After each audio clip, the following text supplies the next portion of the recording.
From the news desk to the digital space, we have got you covered. I'm Pauline Verzosa, and welcome to Morning Matters. Now, we begin with our news today. Okay, the pre-trial conference in the impeachment case against Vice President Sara Duterte, which ended on Thursday. The House prosecution panel has included Mary Grace Piatos in its witness list. Piatos is the controversial name linked to questioned confidential fund receipts. Say the existence or non-existence of Piatos could be central to the case on the alleged misuse of confidential funds. The defense says the prosecution may present its witnesses, but they will be subjected to cross-examination. Meanwhile, the impeachment court has yet to rule on the prosecution's request to open a sealed BIR box containing tax records of Duterte and her husband, Attorney Mans Carpio. The defense says matters before 2022 should not be covered. But prosecutors say earlier records may be needed as baseline to examine Duterte's declared wealth. The pretrial order is expected next week ahead of the July 6 trial proper. Malaki po yung Mary Grace Piatos kasi nasa sentro siya. Nung pong kontrobersiya, nung pong paggamit ng confidential funds, no? Yung existence or non-existence po ni Mary Grace Piatos, yung pong smoking gun, kung talaga nga bang tama o mali. Yung pong paggamit ng confidential funds. Parati namin sinasabi, once they're presented, they will be subjected to cross-examination on our part. So, ayun nga, no, nabuhay ulit ang usapin ni Mary Grace Piatos. Pero yung Mary Grace Piatos, among other the aliases are included in the list. And yun nga, sinasabi nila, the legal value of Mary Grace Piatos being included in the list as witness in the impeachment trial is likely not the person herself, but of course, could prove her identity on how they handle the confidential funds. So of course, they want to establish whether she is a real person, of course, yung narrative of accountability, and to force the defense into a difficult position na kailangan nyo ilabas kung sino siya. And of course, sinasabi nga nila na although of course we understand na kapag confidential funds ay may mga confidential, may mga aliases na ginagamit sa mga sources nila, etc. But of course, there's also dapat daw responsibility, no, na pagdating sa pag-audit, na ipapakilala din nila, parang authorized person dapat binibigyan nila. And I remember talking to Attorney Nery Colmenares a year ago, if I'm not mistaken, and he pointed out na doon daw sa sinasabi nilang COA DBM Joint Circular 2015-1, doon daw dapat yung confidential funds remain subject to audit and require proof of payment and supporting documentation. So parang hindi ka pwedeng magtago doon sa dahilan na hindi confidential fund ito, so hindi ako pwedeng mag-audit sa'yo. Kasi kung ganun lang daw lagi yung sasabihin nila, edi everybody can get away with it. It could become a precedent sa mga pangyayari. And di ba dapat may ledger din? Yun sa document, panapakita sa DBM. So I wonder if that will also be included as evidence dito sa impeachment trial. Diba? To prove sino ba talaga tong si Mary Grace Piatos, kung alias lamang yan. Although, on our sister program, sa totoo lang, sinabi ni Senator Bato de la Rosa before, na may pamilya na Piatos daw talaga, parang sa Mindanao. Sa Davao, di ba? Parang prominent family pa nga daw sila, mayaman na pamilya. But we're not sure kung galing ba doon itong si Mary Grace Piatos o kung alias lamang nga yan. And, but it's interesting kasi baka ito rin yung maging strategy ng prosecution, right? Because they can include names or witnesses for now, even though they didn't have any communication with them yet. They're not sure kung magpapakita ba yan. But as far as the prosecution is concerned, they want Mary Grace Piatos on their witness list. But also, where are we on the green box? What is happening there? Wasn't this, is this not supposed to be done by the pre-trial conference, or bakit hindi pa siya? Well, I remember asking Representative Terry Redon about it, and he said it's part of the pre-trial, it's marked evidence, pero opening it is a different topic, kumbaga, di ba? Kasi sabi niya, it requires a process. No? Ang pinopoint out ni Congresswoman Laila de Lima dito, buksan na natin ngayon para just in case in the trial, there are no surprises already at alam na natin. Because, and if I can remember it correctly, during the impeachment trial of again, President Erap Estrada, meron din silang parang they wanted to open an envelope, 'di ba? Yung ganon. So, sabi nila, isang dokumento lang 'yon, so it's not going to be hard if ever. Pero ito kasi maraming documents, yung mga BIR documents na maaari nga mag-support nung kini-claim ng prosecution. So, sinasabi nila, mas maigi na they should open it now para pagdating sa trial proper itself, there will be no surprises. Okay, but in terms of the timeline, si Senate Secretary Renato Bantog, he already said na the pre-trial conference will be concluded and then staff work will begin on drafting and finalization of the pre-trial order. Right. So baka daw over the weekend magtrabaho din yung staff to finish the pre-trial order. And para saan ba yung pre-trial order? Roadmap on how trial test can best be conducted, contains any stipulations or agreements between the prosecution and the defense. And then nagbigay na rin ng schedule for the trial. So before the SONA, it's from the trial schedule is Monday to Wednesday, 2 p.m. onwards. So may aabangan na naman tayo. So they're still on track to start on July 6, Yes. even though medyo na-delay itong pre-trial conference. We're also gonna wait what their decision will be on this BIR box kasi hindi pa rin siya namarkahan. They're also waiting for comments from the defense before ruling on this because Attorney Renato Bantog said, as a clerk of court, hindi pa siya pwede mag-decide as of now. Kasi may strict rules din yan, di ba? Yeah. Dun sa BIR, National Internal Revenue Code, that tax documents can only be opened under session, an executive session, or in aid of legislation. That's why So, baka premature pa. that's why during the House Committee Justice hearing noon, 'di ba, hindi nila Dinefer mabuksan nila. because nga there's a lot of process to begin with. All right, but in other news, calls for a social media ban for minors were renewed following the Tacloban school shooting. Senate President Sherwin Gatchalian pushed for a proposal that would prohibit children below 16 from using social media. He warned that violent online content, excessive screen time, and harmful platforms may negatively affect young people. The senator also raised concerns over the online shooting game Gorebox, which was reportedly played by one of the suspects before the attack. He said violent digital content should be reviewed due to its possible influence on minors. Right, so following this shooting incident, we know that this has already reignited calls not just to lower the age of criminal liability, but also to possibly ban social media for minors. Other countries have done this already, particularly Australia. They were the first country to do this last year in December. But 6 months later, actually interesting yung findings nila because they noticed that or they found that 70% of kids in Australia still have access to social media, yung mga minors. So on paper, sound yung kanilang proposal, yung kanilang law, but the implementation, there are still questions around that because it also promotes this culture of children going around the system, going around the restrictions, finding ways to still have access to social media. So, dapat pag-aralan pa rin natin to. And I think the question also is not whether social media should be banned, but are we regulating it properly? Diba? Kasi there's now this addiction with social media. Are we doing enough to protect children from harmful content, making sure their algorithms are safe? Maybe the discussion should also be focused on that. And actually, even in March, House Bill, asan na yun?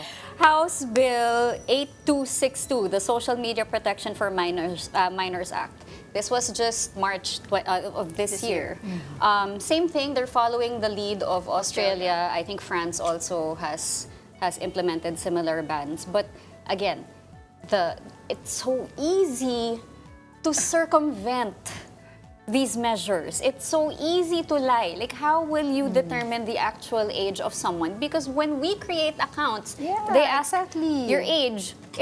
You keep scrolling until you get to a legal age that they require.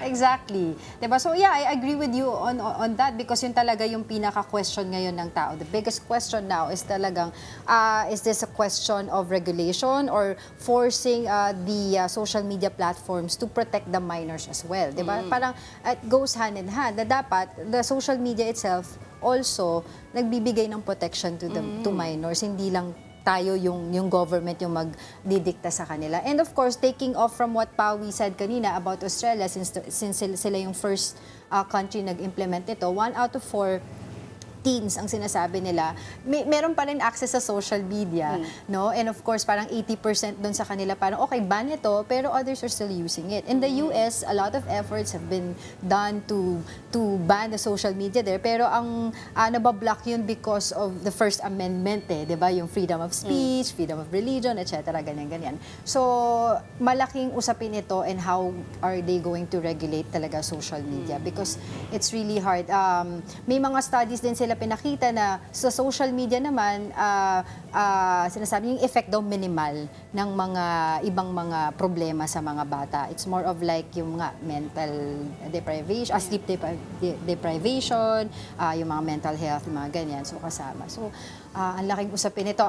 Sa atin, yung sinabi mo kanina, yung social media... 8262, yeah. Oo, ayan. Yun sa Senate. Meron naman sila yung sa Congress, kay Congressman J.J. Suarez, yung Digital Something Act. No? So, parang pag-usapan nila, of course, sa Congress and then sa Senate, then they will consolidate kung ano yung Kasi klaseng may implementation. pros rin naman ng social media, Yeah, diba? oo. It builds community, it allows children, even us, to interact with each other. You have access to information. So, may advantages na naman ng social media, but of course, that there are also dangers. So, we're asking, is a blanket ban on minors the solution to this problem of violence perpetuating among children, or is it better regulation, parent supervision? Totoo yan. But in China, di ba, bawal dun YouTube, bawal social media. But they find have their ways. own. But their own kasi. They have their own platforms. They have their own platforms. Or they go through, oh my gosh, my brain. VPN.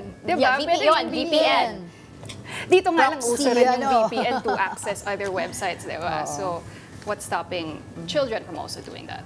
All right, over to sports. Alex Ayala and Venus Williams are out of the Bad Homburg Open doubles event. The Filipino-American pair fell to second seeds Teresa Mihalikova and Olivia Nichols 6-3, 6-2 in the quarterfinals. Ayala and Williams kept it close early in the first set, but Mihalikova and Nichols took control with strong net play and sharp placement. The loss ends a memorable run for Ayala and Williams, who won their first match together earlier in the tournament. Ayala now shifts her focus to Wimbledon, where she enters the singles draw as the 29th seed. Okay, so this could be a case of chemistry. So the first time that Venus Williams and Alex Ayala paired up in a doubles was literally just in the first round. Oh, yeah.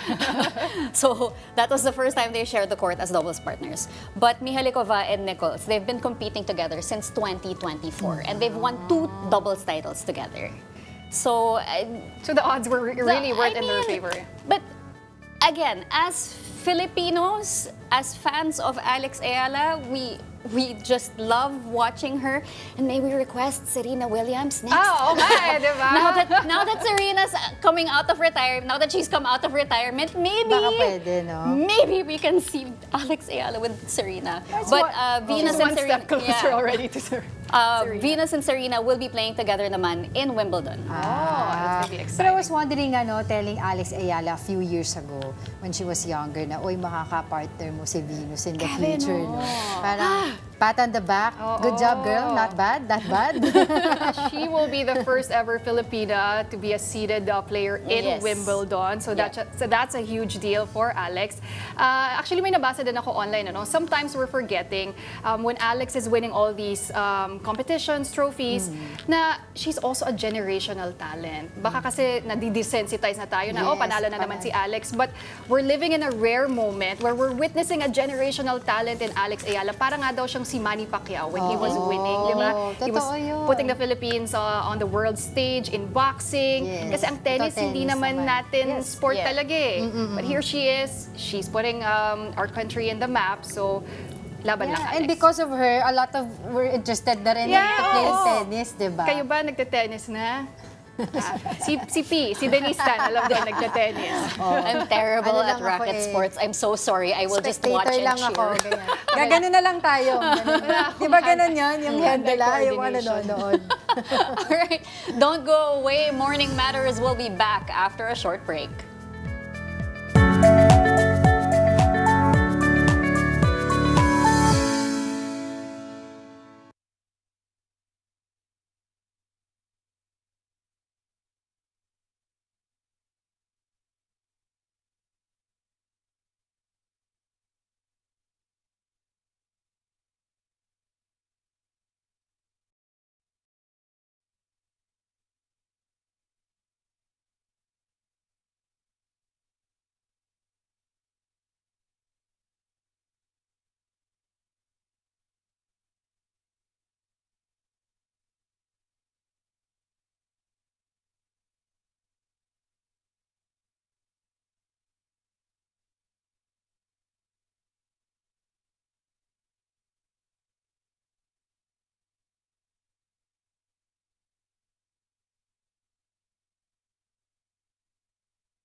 Welcome back. You're still watching Morning Matters here on One News. And now for the latest in the weather, severe tropical storm Gardo has entered the Philippine area of responsibility.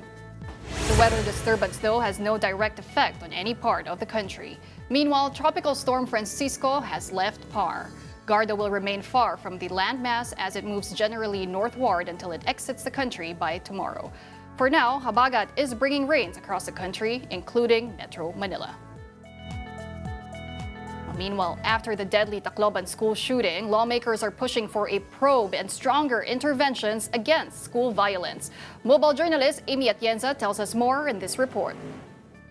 After a recent school shooting which lost the lives of 3 students in Tacloban, the House Makabayan Bloc congressman filed a bill that would inquire on the said matter. The recent shooting also involved 2 minors identified as the suspects of the tragedy.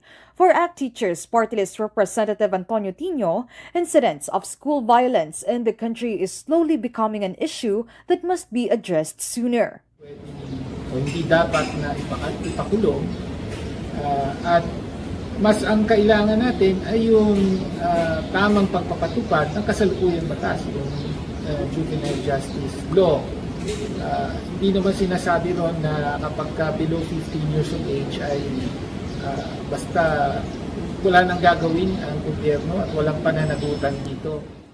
Aside from strengthening the juvenile justice law, the bill also included agency interventions and providing mental health services to students. At the same time, the bloc also calls for an investigation on the current whereabouts, security classification, and the alleged special treatment given to convicted criminal former Major General Jovito Palparan Jr. In 2018, Palparan was convicted by the Malolos Regional Trial Court for the kidnapping and serious illegal detention of 2 University of the Philippines students. Ngunit may mga ulat na o may mga indikasyon na maaaring wala siya sa bilibid. May isang dokumento na nagsabi na transfer daw siya sa PNA sa Baguio. So, gusto nating malaman talaga ang buong katotohanan hinggil sa actual na kinalalagyan itong si Palparan at kung may special treatment man na binibigay sa kanya bilang former general ng Armed Forces in the Philippines. Meantime, the pre-trial conference for the impeachment of Vice President Sara Duterte was marked accomplished on Thursday night, June 25. Included in the list of witnesses of the prosecution panel are Court Sheriff Abe Andres, who was punched by VP Sara during a demolition operation in Davao City in 2011. Another was Mary Grace Piatos, who was alleged to be one of the recipients of the Vice's confidential funds. Well, mahalaga po yung Mary Grace Piatos kasi nasa sentro siya. Nung pong kontrobersiya, nung pong paggamit ng confidential funds, no? Yung existence or non-existence po ni Mary Grace Piatos, yung pong smoking gun, kung talaga nga bang tama o mali. Yung pong paggamit ng confidential funds. And going back to the COA report, marami po doon ay obviously hindi ho tamang paggamit. As pre-trial matters finish, the actual impeachment trial shall continue on July 6 at the Senate.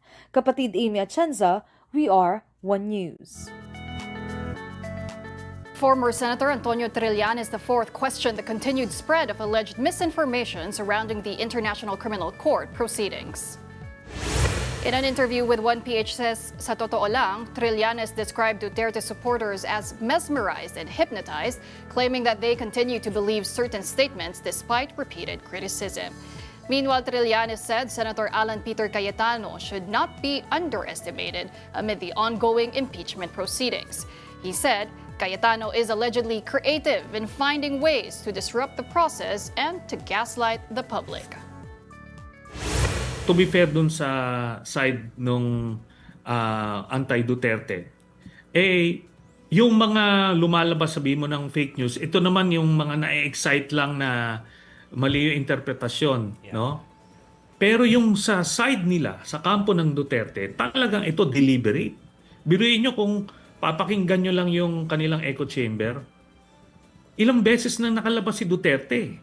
At ito pinopropagate mismo nung mga pamilya niya. Sasabihin, ito na, makakalayan na si Duterte, madidismiss na yung kaso, etc. etc.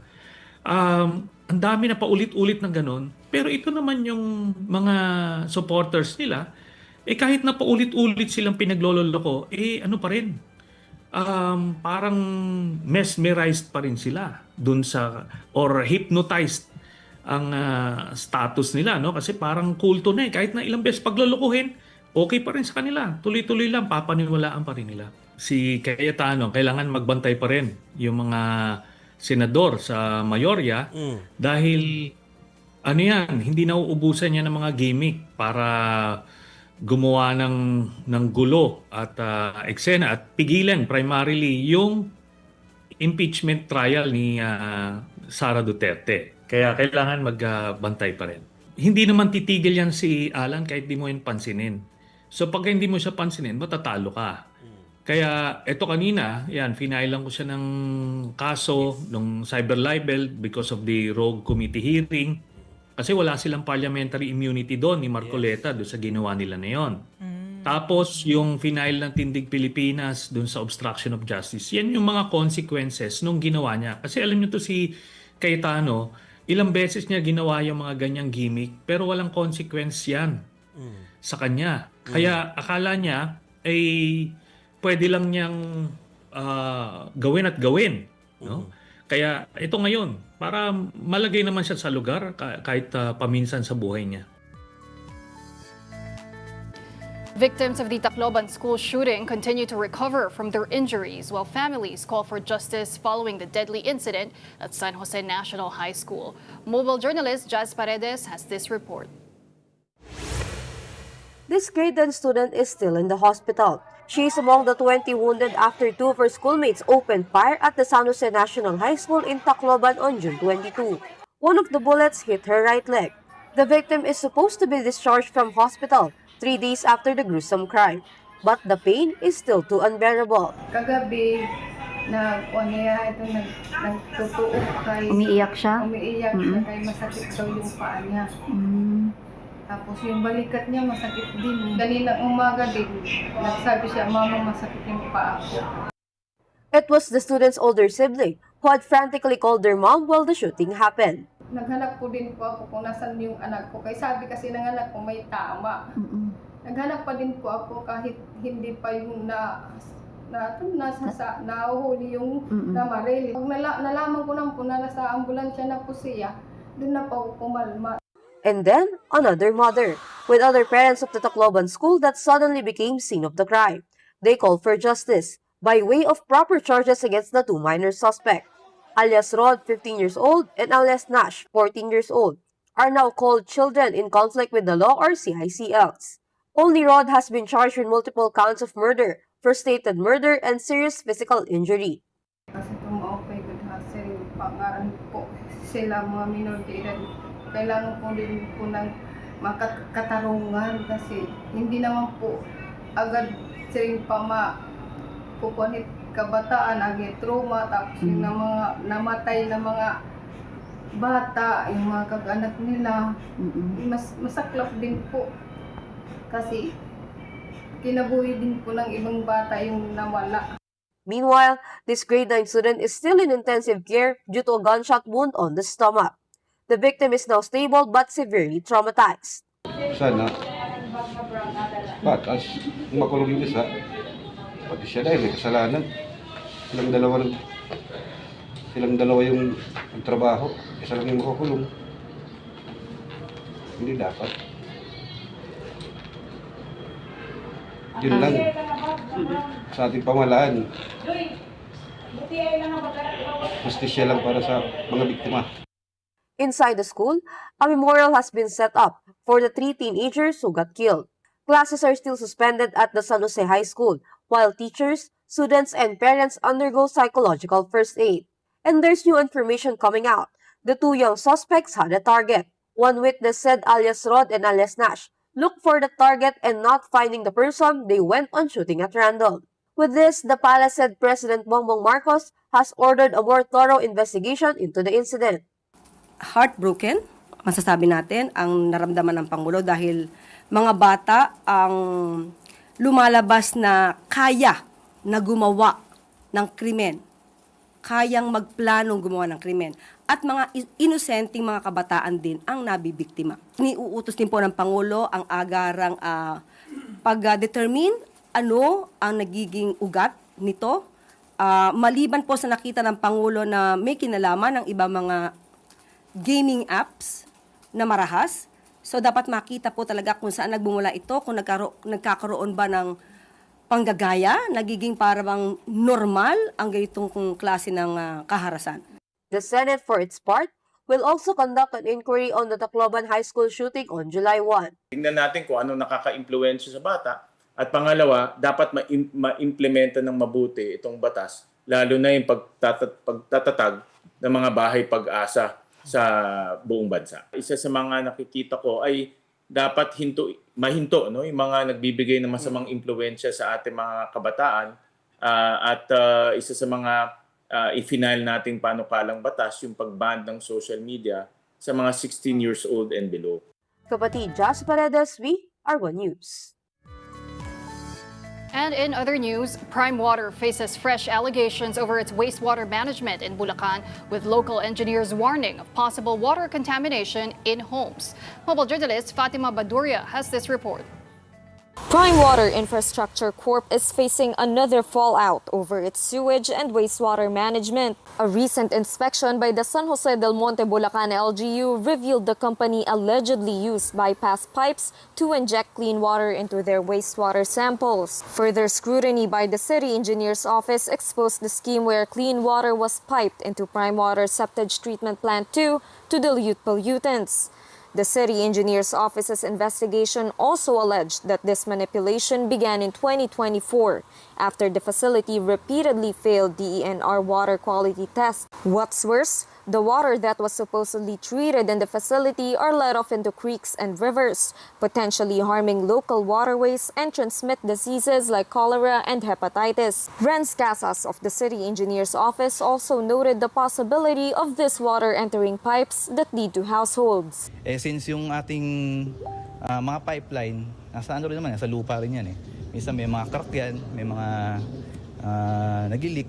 Pagka nawalan ng tubig yung lalo, pwede pumasok yung marumi. Kumbaga nakakontaminate in other sense. Casas says they now need to test the water quality in SJDM homes to check whether it has been affected by the anomaly in Prime Water Septage Treatment Plant.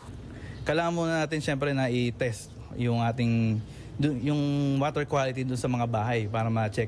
Lalo, makikita mo dyan yung mga fecal coliform, ganyan. Yun yung mga isang example kasi usually ito fecal coliform ang mga delikadong bakterya nandito eh.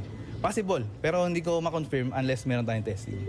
Last May, the city government of SJDM assumed control of water supply operations previously managed by Prime Water, the joint venture partner of the San Jose del Monte Water District. It cited the company's failure to address the city's worsening water distribution crisis for the takeover. Earlier this month, SJDM city government announced a partnership with Metro Pacific Water to help resolve the water crisis. MPW is a wholly owned subsidiary of Metro Pacific Investments Corp. MPW was appointed as SJDM's temporary partner for water distribution operations under an initial 2-month consultancy contract. But the development faced a legal blockade when Prime Water filed another petition seeking injunctive relief against the local government's efforts to resolve the water crisis. Kapatid Fatima Baduria, we are One News. Now don't go away because Money Talks with Kathy Yang is up next to get you ahead of the markets. I'm Pauline Verzosa. Stay tuned to One News.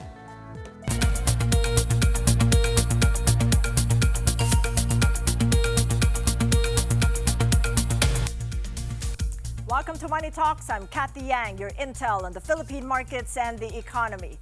In the headlines, the Philippines' budget deficit in May widened to 198.5 billion pesos amid subdued spending and a drop in revenues. The Bangko Central's Monetary Board is looking at higher for longer interest rates to keep inflation in check. We speak with Bangko Central Monetary Board member Benjamin Diokno for his views. And prices at the pump are likely mixed next week as global oil prices extend declines.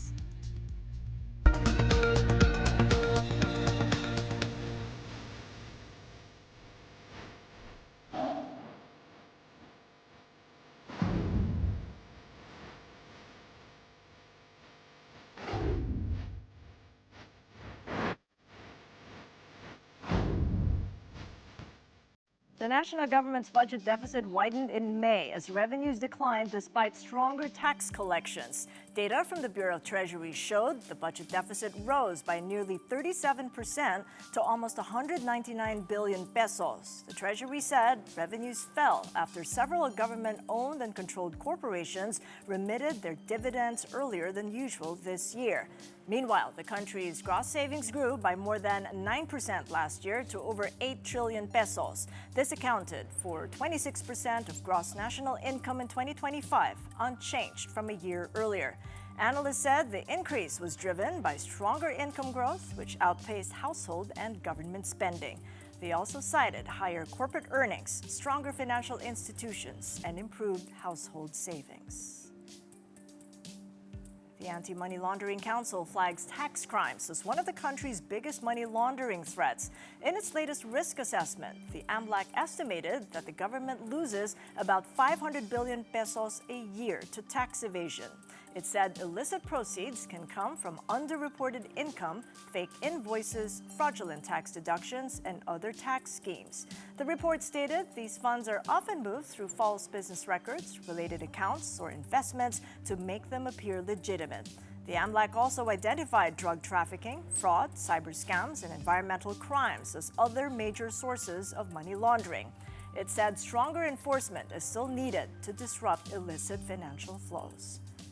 Meantime, the Bangko Sentral ng Pilipinas' prudential relief for banks amid the fallout from the Middle East conflict shows it recognizes potential risks to financial stability. That's according to Global Source Partners Principal Advisor and former Central Bank Deputy Governor Diwa Ginigundo. Ginigundo said the BSP has gone beyond conventional monetary policy by pairing its interest rate actions with targeted regulatory relief for banks. Last week, the Bangko Sentral allowed banks to temporarily exclude paper losses and peso government securities from their capital computations amid market volatility. This comes as the war has stoked global market volatility, causing bond yields to surge. Ginigundo said this shows the BSP views the Middle East conflict not only as an inflation risk, but also as a potential source of stress for the financial system. However, he said the close supervisory oversight remains necessary to prevent possible moral hazards.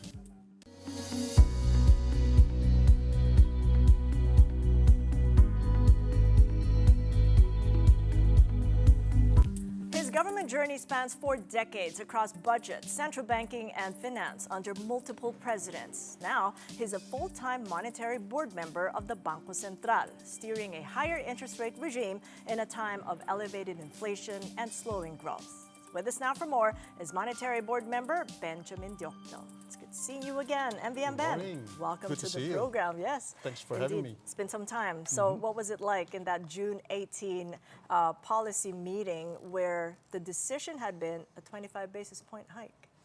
Now, I thought that prior to that meeting, the sentiment was a 50 basis point cut. But because of the... Did you say a cut? Cut. Rather, Hike. hike. Okay. But because of the positive developments globally, I think the sentiment was to cut, to raise by 25 basis points. And was that unanimous? Which is reasonable. Unanimous among the 7 monetary board not members? unanimous, but a great majority. Okay?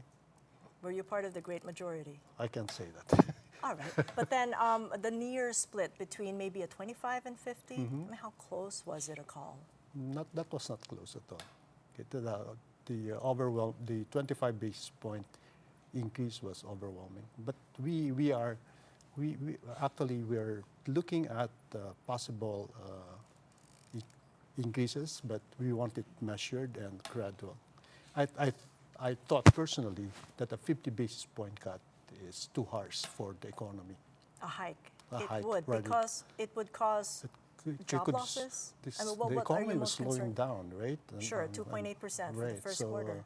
So it could cause more unemployment and slower growth. Did anybody hold out for a pause? I can't tell you. All right, but would you consider yourself a hawk or a dove? I just look at the numbers. I don't consider myself a hawk or a dove. Okay. But I do know that you have an expressed view about making sure that people have jobs, that they don't lose jobs Of in course. any kind of crisis. I mean, I've seen you in action during the pandemic, and that was like a template on which we can possibly, but maybe you can tell us, use in a crisis where we're seeing not only the oil shock, but also the ill effects, the after effects on the economy of the flood control corruption scandal. The main objective, the core function of the central bank is inflation, not targeting, right? But it also has responsibility with respect to growth and employment. So you have to balance the two.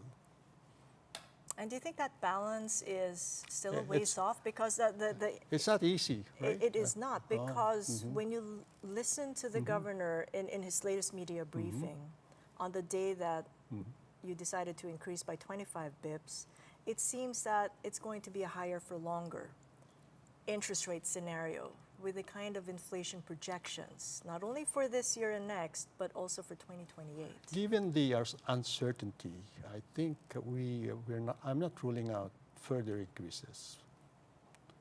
Not only this year, but maybe also next year. Okay. But we're also looking at the Fed, right? The Fed originally was supposed to cut, right? But they held, and maybe they will not raise they will not cut until maybe after the midterm election. So that's my reading, my personal reading. Because it's going to be harder from here on out. I see the difficulty now. But that's good news for us, as long as they don't. Is it? I mean, there's no more forward guidance. No, I mean, as long as they don't cut, then that's good for the Philippines, right? Because as far as the governor is concerned, he just can't understand why there wouldn't be any guidance in any of the forward statements of the Fed. Kevin Warsh isn't a fan of forward guidance. No, How does the Monetary Board now navigate in a situation where you can't even figure out the dot plot? I agree that there's a need for forward guidance. When I became governor, I know that the traditional central banker is deliberately vague, right? No forward guidance at all. But I said, no, let's be transparent and give a signal to the market, right? So they don't speculate too much, right? So I agree with Governor Ali that we need forward guidance. So how then are you going to navigate if Kevin Warsh isn't going to give forward guidance and you're needing to also watch the interest rate differential with the Fed funds rate? So that's one of those variables that you can control, right? But he has changed the rules, right? In fact, he has put I think he is not allowing any of the members of the Fed to talk, right, separately from his views. So that's another rule. Well, I'm glad you're talking, and you're part of the Monetary Board. But we have a silent moment, period, yes. right? Just before the decision. So right. Before and right until after his press release. So how then, all right, so that's the Fed, that's one variable, but there are a lot more variables here at home of that balancing act that you mentioned between inflation and growth. Some of the economists I've spoken with speak about stagflation pressures, something that the governor doesn't think we're quite closer to. But what is your opinion, though? I mean, we're seeing growth slow and inflation pressures are still elevated. I don't think we're going to have stagflation, using the traditional definition of what stagflation is, but we might have the seemingly stagflation, because when the economy grows at, say, 2.9, and the population grows at around 2%, that seems like it's stagflation, right? When the economy is barely moving, and then you have high inflation around 6 to 7%. To me, it's like stagflation, but it's not consistent with the textbook definition of stagflation. Yeah. So how are you then going to defend your position at the Monetary Board, saying it's seemingly stagflation? We gotta go slow on those Then rate you have hikes. to go slow, gradual, right, moderated.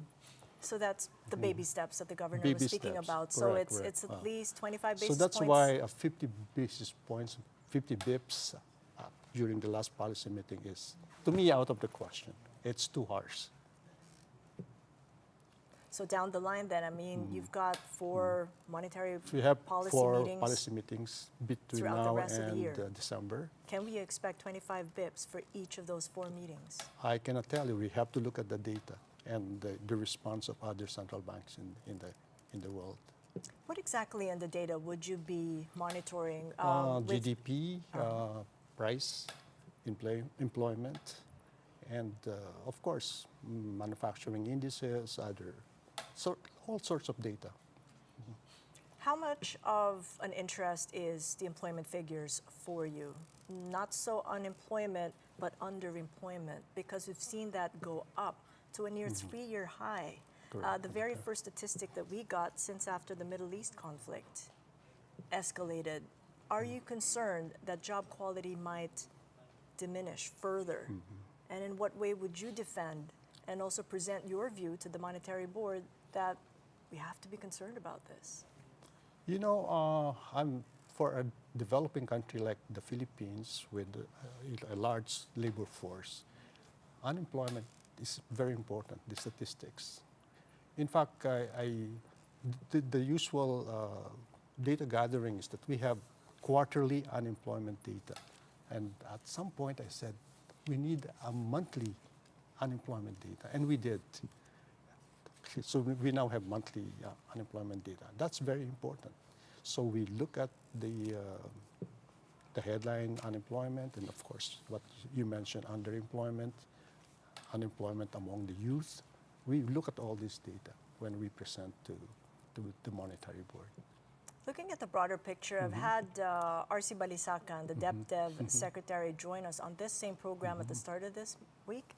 And he did say that he's still hopeful for a second half rebound, but then he's also projecting slower growth. According to the DBCC stats that might come out anytime soon, it could be between 3.5% to 4.5%. Let's just listen into what he had to say. From the fiscal point of view, we are seeing improvements there in the second half. So what the underspending, for example, in the first quarter and even in the second quarter will be reflected as spending, robust spending in the second half. We hope to achieve at least in 2026 3.5 to 4.5 with all these changes, and you see the underspending alone contributed to almost like a 1 percentage point. Our growth in the first quarter growth would have been 3.8 instead of 2.8% if the spending did move as we expected.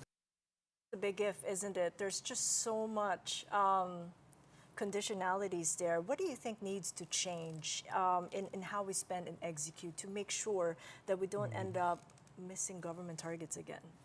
I'm a bit more optimistic than RC. I see growth this year at around 4 to 5%, and maybe 4.5 to 5.5 next year. I think infrastructure will continue to lag behind. We've seen the decline in government construction in the first quarter, and I think I've seen the April numbers. It's also worse than the previous month. So it's hard to restart the infrastructure spending, and then we have this rainy season. So I think government construction will pick up first quarter of next year. And I understand the 2027 budget will have less infrastructure budget than before. Okay, so I think it's not only government spending; it's the quality of government spending. If you're thinking of the long run, I think we really have to continue with a build program. And so I think the 5% to GDP ratio for infrastructure is not negotiable. That should be the minimum.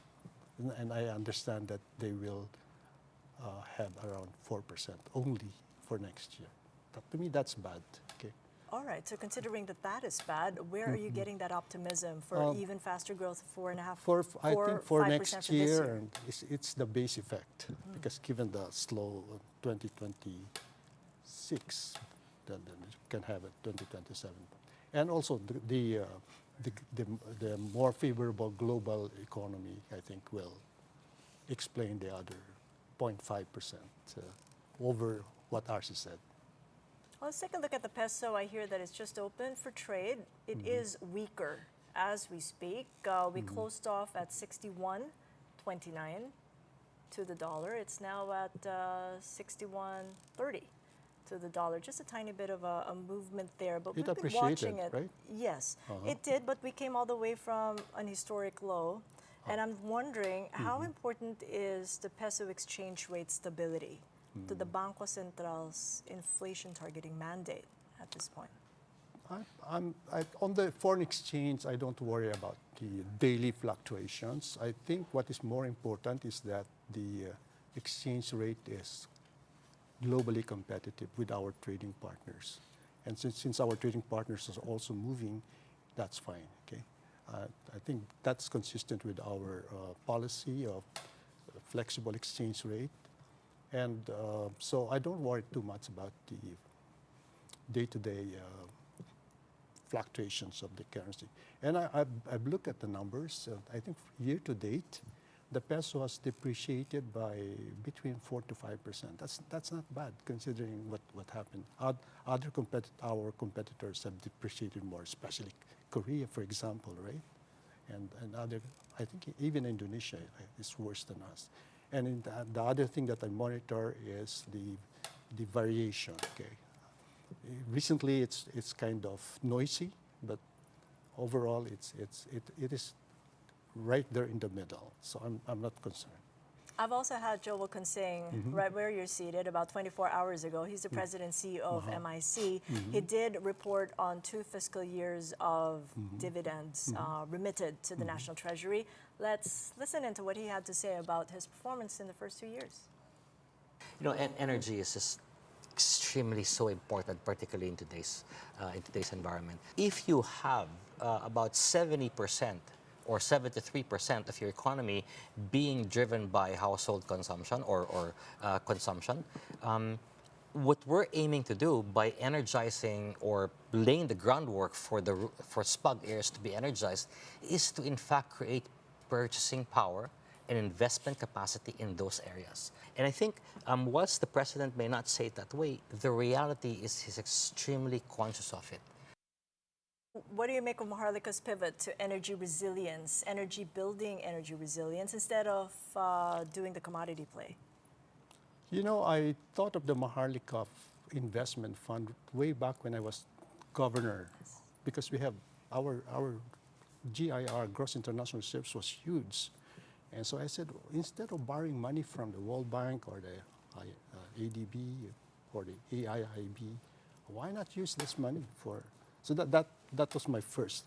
And so my bias is that the Maharlika Investment Fund should be used for infrastructure spending in whatever form. Okay, so that's my take. So this includes energy investments. So if that's worthwhile, then so be it, right? But you have to. It has to be. You have to prioritize projects that are fundable by the Maharlika Investment Fund. Okay. Just as a final point, the Sasana is coming up on July 27th. BBBM is going to take the podium there in Congress. What would you like to hear from him on the economic recovery growth story? This is a moment of truth for the president, because remember last year, his "Mahiya naman kayo" speech. I think the people will be asking, "What have you done?" Okay, I think they will be asking for that, and he should be ready to give an answer. Well, thank you so much for your insights. MBM Ben, it's such a pleasure. Yeah, it's a pleasure too.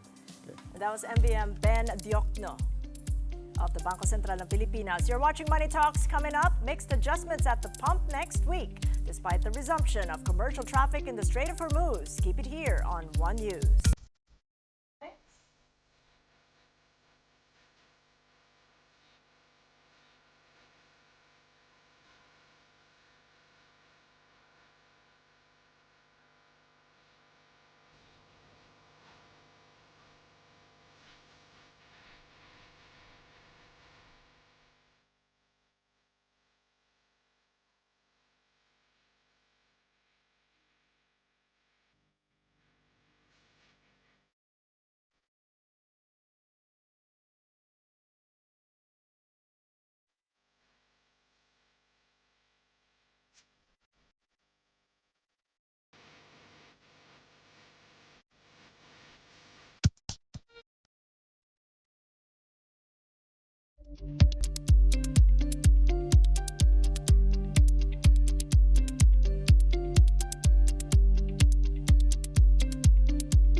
Welcome back to Money Talks. I'm Kathy Yang. In news overseas, Venezuela is reeling from twin powerful earthquakes that has already killed at least 188 and injured more than 1,500. National Assembly President Jorge Rodriguez said about 250 people are still trapped in the rubble of the destroyed buildings after back-to-back earthquakes wreaked havoc unseen in decades. Around 157 people remain missing. The government estimates that about 250 buildings were destroyed, mostly in the northern coast where the earthquakes originated.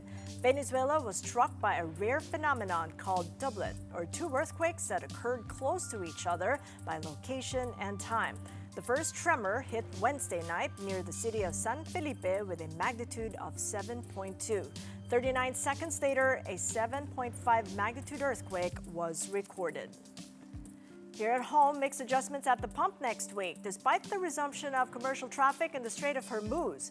Jetty Petroleum President Leo Bellas says, based on 4 days of trading at the Mean of Platts Singapore or MOPS, diesel prices may either decline next Tuesday by 70 cents per liter or rise by 1 peso and 20 cents.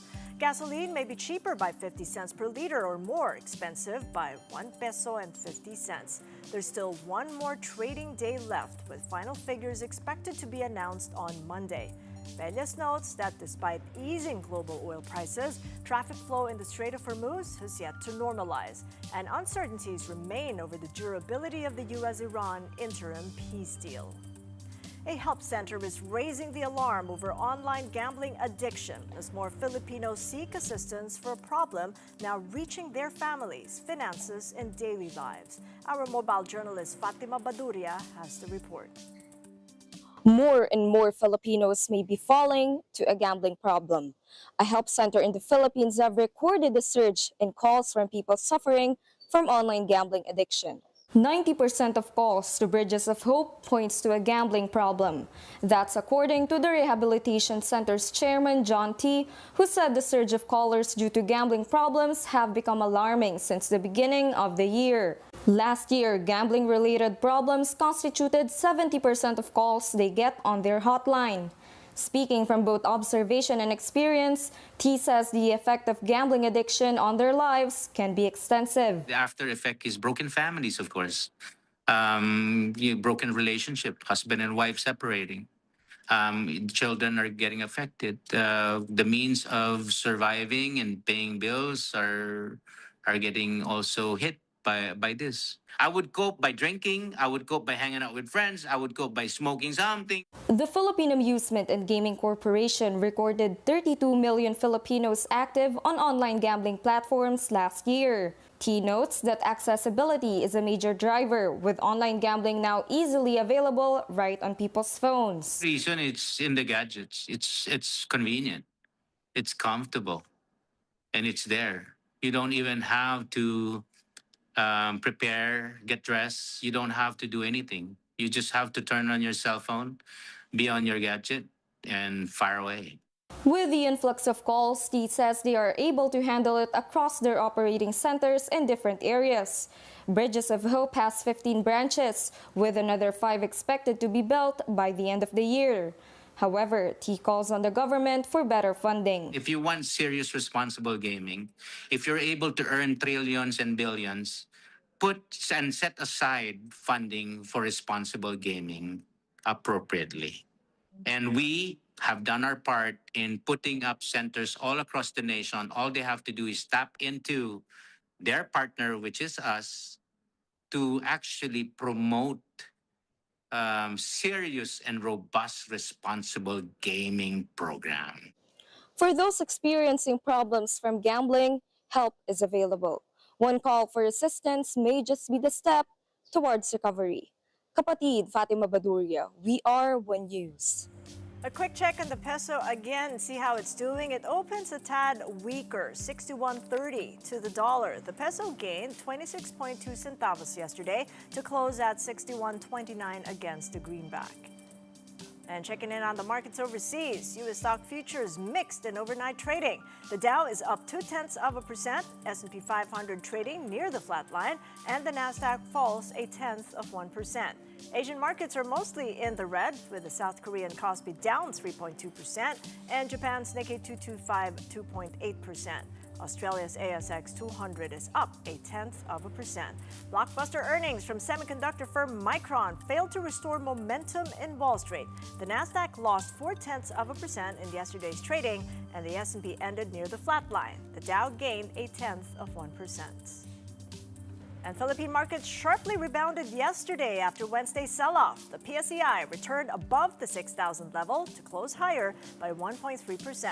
First Metro Securities said bargain hunters have stepped in to execute a relief rally, adding that ICTSI served as the day's engine. Decliners outnumbered advancers 103 to 79, with total turnover value thinning to 8.3 billion pesos. The broader all-shares index climbed nearly 0.5%, with sectoral gauges mostly in the green. And the latest developments in the corporate front, Meralco's solar unit M Spectrum is teaming up with Japanese firms Tokyo Century and JFE Engineering. The joint venture will build and operate rooftop and ground-mounted solar projects for industrial facilities in the Philippines. Meanwhile, EPLDT has signed a strategic collaboration with real-time AI firm Vantique. The partnership aims to boost EPLDT's Pilipinas AI ecosystem, helping companies and government agencies use AI for real-time operations while keeping data within Philippine borders. And 7 Philippine companies made it to Forbes' latest Global 2000 list. SM Investments and BDO Unibank led the local firms, followed by Top Frontier, ICTSI, Metrobank, Ayala Corporation, and Meralco. And that is it for Money Talks. I'm Kathy Yang. Catch us again Monday, 9 a.m. Kapatid, we are One News, your side, all the time. Morning Matters returns at 9:30 a.m. Have a great day and a weekend ahead. I'll see you Monday.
Good morning mga kapatid, I'm Angela Lagunsad Castro.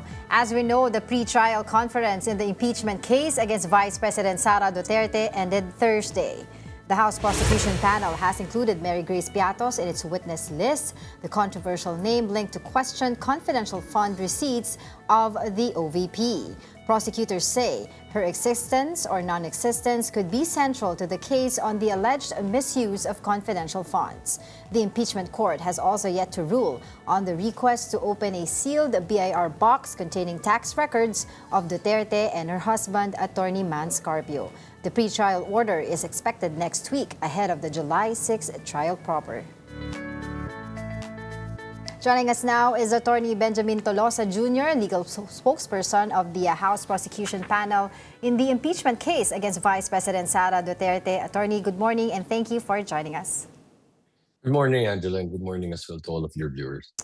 All right, Attorney, before we talk about Mary Grace Piatos, I'd like to ask you about pre-trial conference. It has ended or recently concluded yesterday. So what did the prosecution accomplish yesterday? Well, we're very pleased that the pre-trial conference has finally formally concluded yesterday, and the marking of voluminous documents of both parties has also been completed. So this just means that there should be no reason why the first day for presentation of evidence for the prosecution should not commence on July 6 as scheduled. And then what happens when the pre-trial order is issued? Well, the parties will be given time to move for correction of certain matters in the pre-trial order if necessary. And then in the pre-trial order, will it also indicate whether your request in the manifestation will be granted? Well, we'll leave it up to the impeachment court to determine if all of the matters raised in our submissions will already be tackled and resolved there.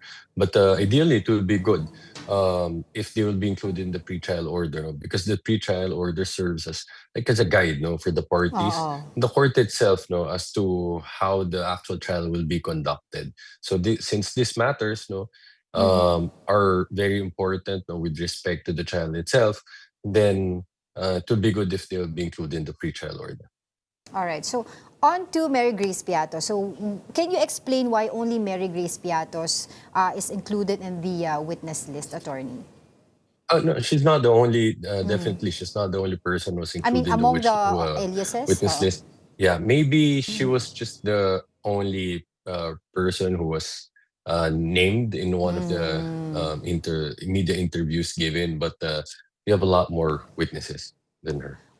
All right. So the defense has long argued that aliases may be used to protect intelligence sources. And ano po ba yung nyo dito? Rebuttal nyo o sagot nyo dun sa sinasabi lagi ng defense na okay lang naman magkaroon ng aliases when it comes to discussion of confidential funds? Without going into the merits of the arguments of both parties too much, because we're restricted from doing that under the rules. But if we're talking about proper liquidation process, that is not allowed. But we will go to this in depth when as the trial ensues.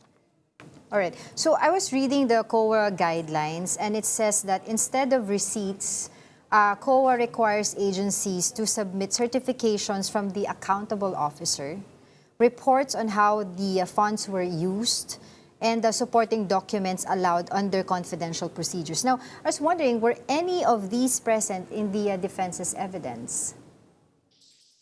In the defense's evidence, well, I think it will be.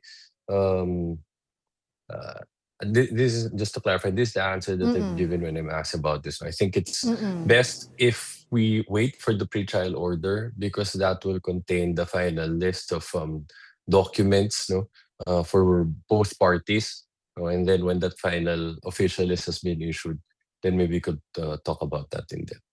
And then I remember talking to Attorney Nery Colmenares, and he cited about the COA's guideline, the COA DBM Joint Circular 2015-1. So parang sinasabi nila dito, the confidential funds remain subject to audit and require proof of payment and supporting documentation.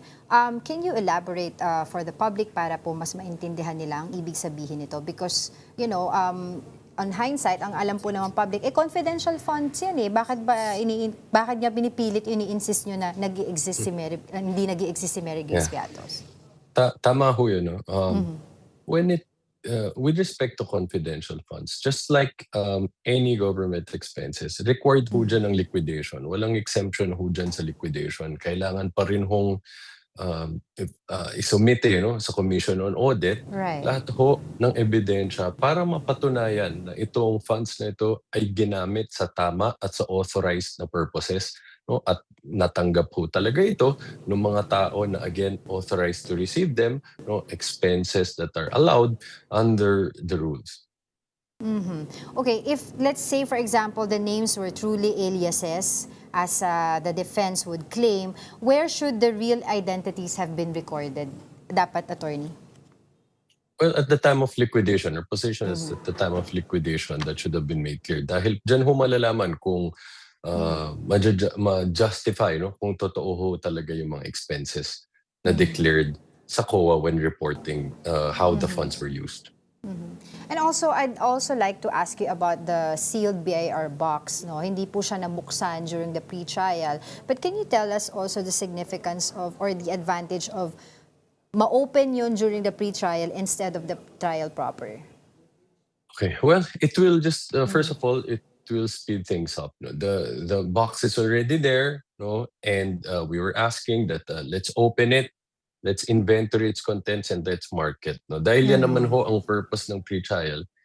Isa sa mga purposes, mark na natin lahat ng evidence so that the trial will run smoothly. No? Now, isa pa hong reason why we asked for this, both parties identified as their reserved exhibits BIR submissions of the respondent and their spouse and their financial interest. No? So, ang point 2 namin dito, this will protect both parties. No? Para buksan na natin, ma-ensure natin, bubuksan natin yan na sabay, no? In the presence of the impeachment clerk, ma-inventory natin para moving forward, wala hong makakapag-claim na na-tamper yung box or kapag dinisclose ang laman, there's selective disclosure. No? So it should have actually benefited both parties.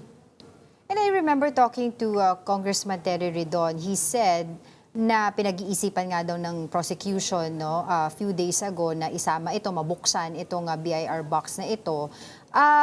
Dahil may required daw po itong proseso. Can you tell us about that process? I remember kasi they were talking about it also during the House Committee Justice hearing. Yes. So the Committee on Justice of the House decided that it would be more appropriate to just at that point not open the box, no, and transmit it to the Senate as is, meaning still sealed, and leave it to the impeachment court to open it. That's why we filed the appropriate motion asking for the court to open it already. So, in this point, I think I would also like to emphasize, no, what happened yesterday is quite unusual, no, because okay, mainly we asked that the box be opened so that we could already inventory its contents. No, that was the other party did not agree to that. So at the very least, what we ask is, at the very least, bring down the box here, and then let's allow us to mark it, no, as our evidence. So even that was objected to. So hindi namin maintindihan dyan. Bakit too much yung resistance dito? Again, no, kahit hindi na nga natin bubuksan ang box, we will just mark it. And this is unusual because the marking stage, no, a party, for example, us, the prosecution, has complete discretion on what documents, either or object evidence we want to mark. We don't even have to justify why. No? We don't have to explain why, and they can't object to it. It's our discretion. No? So that was unusual, no? Yung adamant refusal nila to even have it marked. No? So it begs the question, what's in there that they really don't appears to that they're vehemently objecting, no, that it be shown. Yeah. Yeah. For layman's terms, attorney, ibig sabihin, itong green box na ito, hindi siya na-mark during pre-trial. Hindi ho, no. Even just the box, even just the marking of the box. Because after all, that was included in the pre-trial order. No? So again, I have to emphasize that sa normal na kaso ho yan, lahat ho ng gusto naming markahan, pwede ho yan. Lalo na kung nasa pre-trial brief naman ho yan. No? Hindi namin kailangan, we don't even have to give an explanation why. No? And they can't object to it. Kasi discretion namin yan. No? Pag-uusapan lang yan, pwede silang magpasok ng objections nila when we already formally offer it in evidence. Then they can object to it. No? Pero now, wala pa ho tayo doon. It's premature. We're just marking it. So it's unusual why a big fuss was made out of even just the marking. No? So, that's right. So ibig sabihin po, pagdating sa trial proper, magre-request pa po kayo ngayon yan kung pwede siyang isama ulit. Kasama na siya sa magiging parang surprise evidence. Tama po ba yun? Well, not really surprise evidence, no, because it's identified in pre-trial Right, order. So right. our intention to use it as evidence, no, has already been made clear. But now, as to when it will be open, no, so we filed a written motion to open it. The defense was given until the end of day today to file the written opposition, no, and then we will wait for the impeachment court to resolve it. All right. So, So, pwede naman ho yan, just to clarify, no, hindi ho ibig sabihin ng hindi yan binuksan kahapon, ay hindi na yan mabubuksan. So, it just happened, hindi pa nangyari kahapon, but um, pwede ho yan kung mag-decide ng ang impeachment court, pabuksan before July 6, that's possible. Kung naman hong during trial na, doon papabuksan, pwede din naman ho yan. We're clear on that. But of course, the defense is still raising procedural challenge. Ano? They would always say na yung records before 2022 should not be included because hindi pa po Vice President si VP Sara at that time. So, hindi pa impeachable office yun. Tama ho yan. That's their position, but I hope you'll forgive me why I could not discuss in detail our legal arguments with respect to this. But what I can say is it's clear in our articles of impeachment that our position, no, is that even her pre-office conduct, meaning even acts done before she became vice president, no, as long as it fell within the time frame wherein she's already a public official, these are all can be considered as impeachable offenses. Now, yung second layer ho dyan is even if they will argue that they're not, cannot be considered as impeachable offenses by themselves, they're still relevant, no? Because they have a material connection to the complaint acts during her incumbency as vice president. No? Let's get into more concrete terms. For example, ho, yung mga SALE, no? Yung unexplained wealth. No? So in 2022, if what's stated there is, for example, around 80 million, no? So we have to go back para matrace ho yan. Kailan nagsimula yan na mag-accumulate yung wealth, no? And was it justified? No? Kasi it can't be taken in isolation, no? Kasi it establishes baseline, it establishes pattern, and this establishes the materiality and relevance of these documents. And then I remember also during the time that the impeachment of CJ Sereno, parang I think ang isa sa mga pinukol nila sa kanya nun yung kanyang SAL and when she was still employed in UP. Tama po ba yun? So that is not an impeachable offense.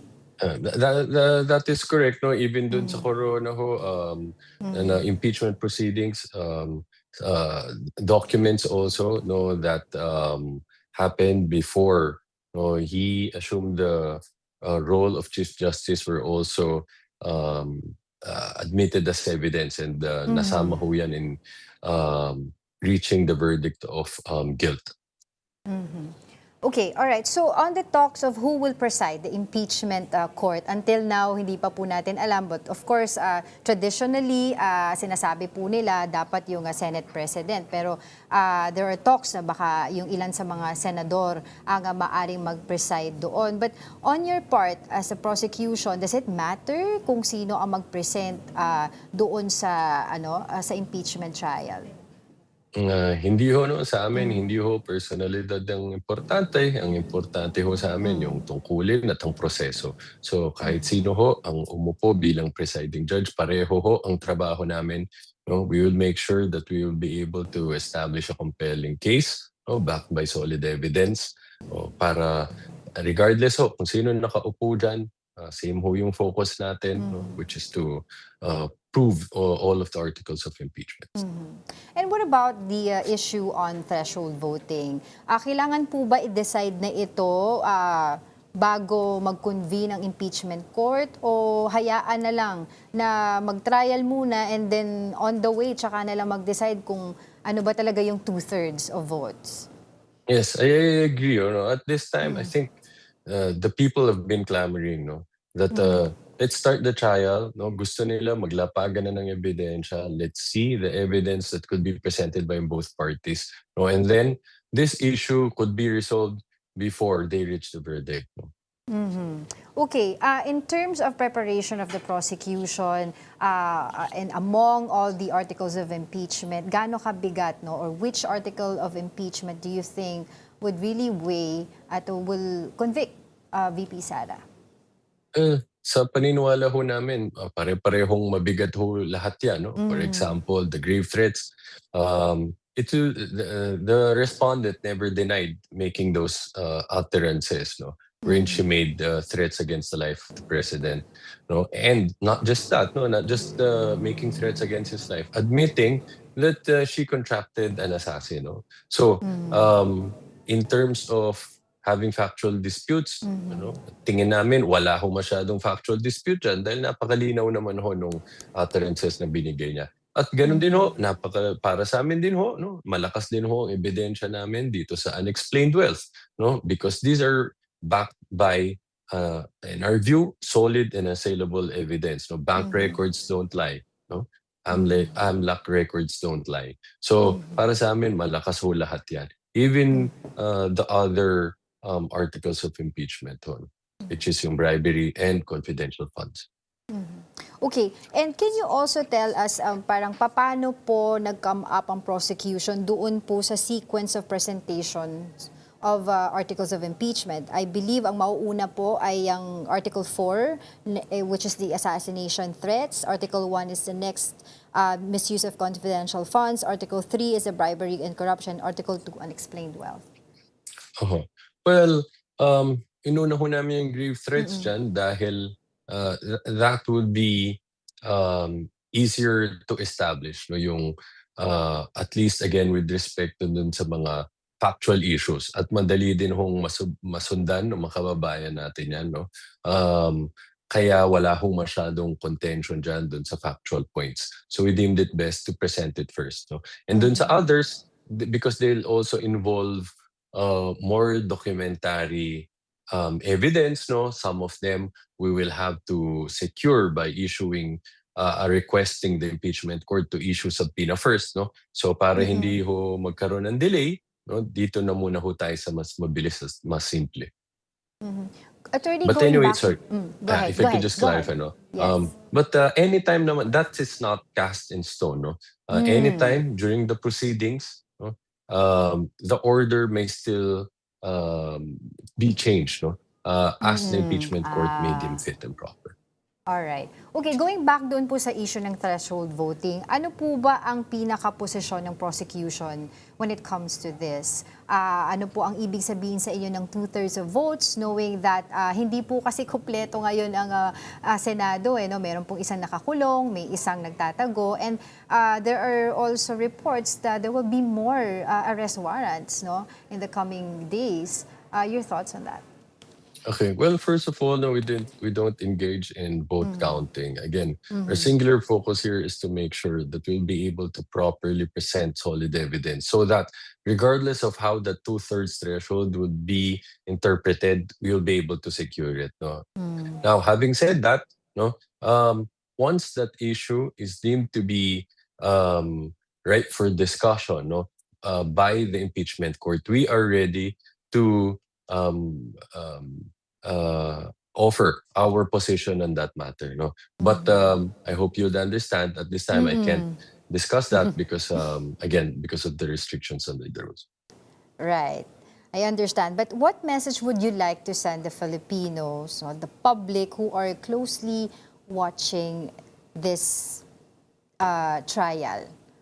Most especially aside from the judges, the center judges, it is the public that you guys need to convince that the Vice President has committed this crime or she is impeachable.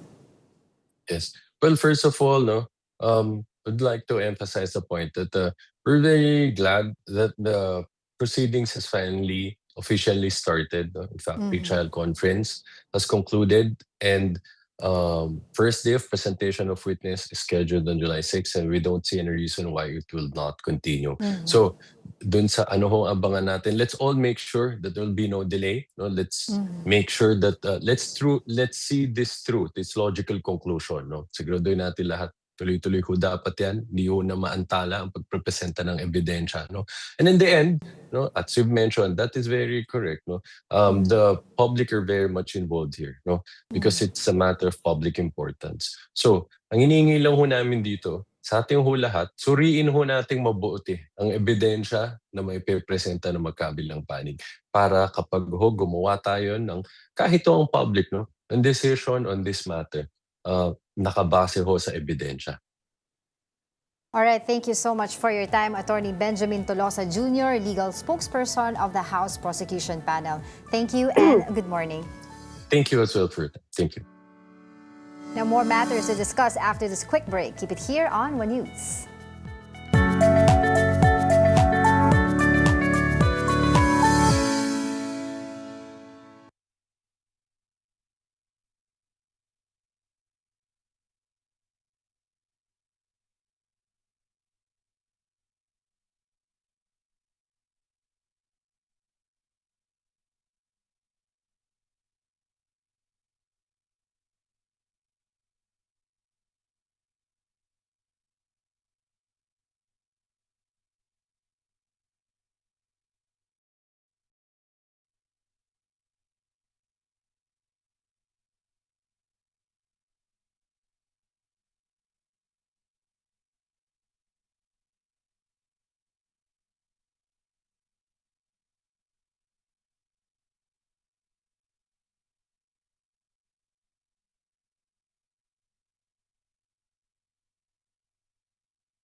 Good morning. You're still watching Morning Matters here on One News.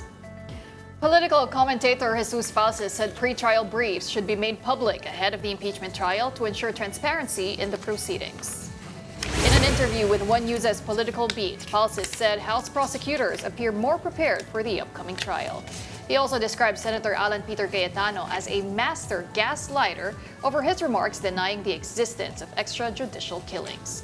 Meanwhile, Falces said Senator Cheese Escudero should exercise delicadeza and decline the role of presiding officer in the impeachment trial. Sa anong paraan siya na magaling manggaslight? Or for example, totoong may extrajudicial killings, but they will say wala. Yung 30,000 daw hinugot lang kung saan. Kasi si Senate President Alan Peter, before all of this recent brouhaha, noon pa siya gaslighter. In-interview pa siya internationally ni Mehdi Hassan, if I remember correctly. Nakain siya doon, nilamon siya ng buhay. Para daw tayo Singapore. Sa debate, di ba? Kasi yung mga police reports o extrajudicial killings, he was denying it. But it's factual na talagang may extrajudicial killings na inosente yung tao and yet pinapatay. Sasabihin niya hindi. That's gaslighting until now. So ako, I'm one of the strongest advocates against DDS, gaslighting. Kasi ang tagal na nating na pagdaanan yung panahon na yung katotohanan nakikita na natin and yet the government was saying another. So we were being gaslighted. Na tayo daw ang mali. Ng advocates daw ang mali. Human rights daw ang mali. Remember yung statement na we care about human lives, not human rights. My God, that is one of the biggest gaslighting. Very Orwellian, yung double speak. Diba? Na sinasabi nila they are for human lives when in fact they're killing human lives. They're destroying human lives. Ayaw din nila sa human rights. Ang mga human rights advocates daw ang against human lives. Very funny. Master gaslighter. Ano ang pananaw mo na nangangamoy daw na si Senator Cheese Escudero ang magiging presiding officer? Ikaw ba ay may tiwala pa sa kanya? He should exercise delicadeza and reject or decline the offer to be the impeachment presiding officer. Because again, may question nga sa kanyang credibility in terms of last year implementing forthwith. Of course, sinasabi niya tama daw siya sa forthwith. Supreme Court din. Na-vindicate daw siya ng Supreme Court. But that's very debatable. Madami pa ding legal luminaries outside of me, not me po who are former Supreme Court justices, former constitutional framers who say mali yung pag-implement At niya ng mismo yung nagsulat ng provision na yun, sinasabi niya. Correct, yung nagsulat mismo ng provision at sinabi niya gusto niya agad-agad. Contrary to the Supreme Court justices of now, no, with all due respect to them, because this is a framer of the Constitution, kontra. Agad-agad dapat ang forthwith. So, delikadesa dapat kay Senator Cheese, tsaka para patunayan din niya, kasi baka sabihin, lumipat lang siya sa Wingatchalian block para maging presiding officer eh. In other news, Ateneo President Father Bobby Yap is expected to face the NBI today to submit documents needed in the investigation into the deaths of 2 university athletes. Mobile Journal Arles de los Santos joins us live for the latest. Arles, go ahead. Yes, Angela, we're still waiting for Father Robert Bobby Yap to arrive here at the National Bureau of Investigation. That is to complete the statements and investigation for the part of the Ateneo administration in connection to the death of 2 student athletes, Rene Beterbonia and Divine Adili, on June 8 in supposed team building activity in Aurora, where it later led to the death of the 2 student athletes. Yap's statement, Angela, is what we expect, the last or that will complete the puzzle before the NBI submits their full report and recommendation to the Department of Justice. We are yet to know, Angela, if they also recommend charges to be filed to certain individuals, like what the PNP-CADG will do. What the PNP said is that they're looking at around 10 to 15 personalities to be held liable for the death of the 2 student athletes. But as of the moment, we are yet to see Father Robert Yap at the NBI. I was wondering, Arles, kung meron na rin bang statement from the Ateneo also as to how come until now hindi pa rin sila talagang nakikipag-ugnayan dito kay mother ni Rene Beterbonia. Narinig naman natin yung sinabi niya, no one asked for forgiveness yet, etc. Well, Angela, on the first press conference of the Ateneo de Manila University, still led by Father Bobby Yap, he stated that they have asked for apologies and have reached out right away to the mother of the deceased Beterbonia the very same night that the incident happened in Aurora. Though he's respecting the position, at least this was weeks before, Angela, okay? Like what Father Bobby, he respects what the mother says. Of course, there have big emotions right now with the death, and it's not an easy conversation to talk about the death of her son. So he understands it and he respects it. But at least for their part, they have also extended help and assistance to the Beterbonia family, and they're even willing to go beyond the funeral expenses of the student athlete. We will try to ask for the latest if they have reached out again after the statements, and once again, if they will apologize again personally to the Beterbonia family. Well, lastly, Arles, NBI created a special task force in June 11 to probe the incident. I was wondering if they also set a timeline kung hanggang kailan nila gagawin ito at para makapag-submit, makapagpasa na ng mga cases to the Department of Justice. Well, Angela, ngayon yung huling araw na inaasahang may haharap mula kaugnay ng pagkamatay ng 2 student athletes sa Aurora para sa isang team building. And let's see kung kailan nila may papasa yung full report, at kabukod dyan, syempre, kung mayroon pa ba silang ihahabol na ibang mga personalidad, kasi si resigned head coach Tabaldion ay humarap na dito, so yung iba ding mga players nila ay humarap din, though may mga pagkakataon lang, Angela, na pag dumarating parang hindi natin sila makukunan ng pahayag dahil syempre private yung mga itinatanong sa kanila, and may pagkakataon na dumaan ng second floor habang nag-aabang tayo sa first floor where they're expected to go on to exit the premises of the NBI. May mga ganun lang incidents, but of course we respect na merong ang proseso itong investigasyon at kailangan din nating irespeto para na rin sa kanilang privacy at karapatan. Angela. All right, thank you so much for your time, Mobile Journal. Arles de los Santos. The PNP-CIDG is set to hold a press conference regarding the findings of its investigation into the deaths of student athletes Rene Beterbonia and Divine Adili. For more details, let's bring in our mobile journalist, Jazz Paredes. Jazz, what can we expect from the press conference? Ngayon nga inaantay natin ang press conference na magpe-preside dito si DILG Secretary John Vic Remulla. Sa ngayon, ang inaasahan natin ay posibleng isiwalat na ngayong araw ang kinalabasan ng investigasyon sa kaugnay ng insidente ng pagkalunod niya nina Ateneo athletes Rene Baterbonia at Divine Edili. Kung babalikan natin ang kanyang binitawang salaysay o panayam noong Wednesday, ang sabi niya ay antayin natin ang Biyernes dahil dito nila nga isisiwalat yung kinalabasan ng kanilang investigasyon at kahapon yung kanilang huling araw para doon sa pagpapatawag sa mga personalidad na kanilang inaantay. Yun ang dating players ng Ateneo basketball team at ilan sa top management ng Ateneo de Manila University. Sa ngayon ay wala pa tayong nakukuhang impormasyon kung ano nga ba yung kanilang mga isisiwalat. Ngunit sa huling update ng CIDG ay kanilang binisita ang pamilya ni Baterbonia sa Agusan del Sur para sa official statement para sa kanilang case build-up. At dito ay binisita nga nila ang Baterbonia family at hiningi nila ay ang official sworn testimony ni Mrs. Rovelena Baterbonia o yung ina ni Rene Baterbonia. Ito ay parte ng kanilang case build-up at inaasahan natin na isa ito sa mga kukumpleto ng kanilang fact-finding investigation na dahil nga inaasahan nilang ipasa na rin yung kanilang records of investigation at yung recommendation for the case ngayong araw sa DOJ. At ang alam natin ay they are leaning towards looking into violations of the anti-hazing law. Ngunit hindi pa natin kumpirmado kung ito nga ba yung nakikita nating kaso na kanilang nakita mula dito sa kanilang investigasyon. Seska. Thank you, mobile journalist Jazz Paredes. Stay tuned. Morning Matters returns after a quick break.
Good morning, I'm Cheska Calao. You're still watching Morning Matters here on One News.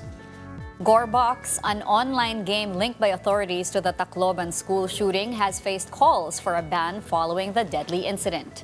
The Philippine National Police earlier said one of the two minor suspects was allegedly playing the game. This prompted the Cybercrime Investigation and Coordinating Center to temporarily restrict access to the platform. Meanwhile, the developer of Gorebox said it is willing to cooperate with the Philippine government's investigation into the incident. And now to understand how age-restricted games are regulated and what measures are in place to protect young players, we are joined by Ria Lu, President of the Game Developers Association of the Philippines. Good morning, Ria, and thank you so much for joining us here on Morning Matters. Hello, good morning. Thank you for having me. All right, well, to start off, Ria, following this tragic shooting incident in Tacloban, authorities found that one of the suspects, who is a minor, was heavily influenced by this game Gore Box. But for those who are unfamiliar with these kinds of games, can you explain to us what age-restricted games are and who are they actually intended for? All right. So before I answer that, allow me to update on how we perceive games in general. So normally when we think of games, parang games equals children, right?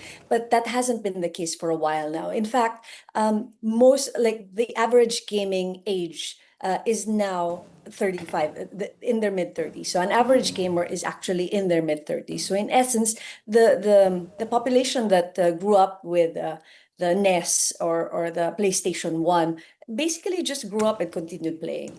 Because of that, the types of games that are being released have exploded. You know, there are a lot of different genres, different ratings as well. So there are games that are really meant for children, there are games that are meant for older people, working people, and then there are games that are rated R. So I think the better way of framing things, if you think about it, games have become more similar to movies, wherein there are games that are for kids, and then there are games that are more for adults.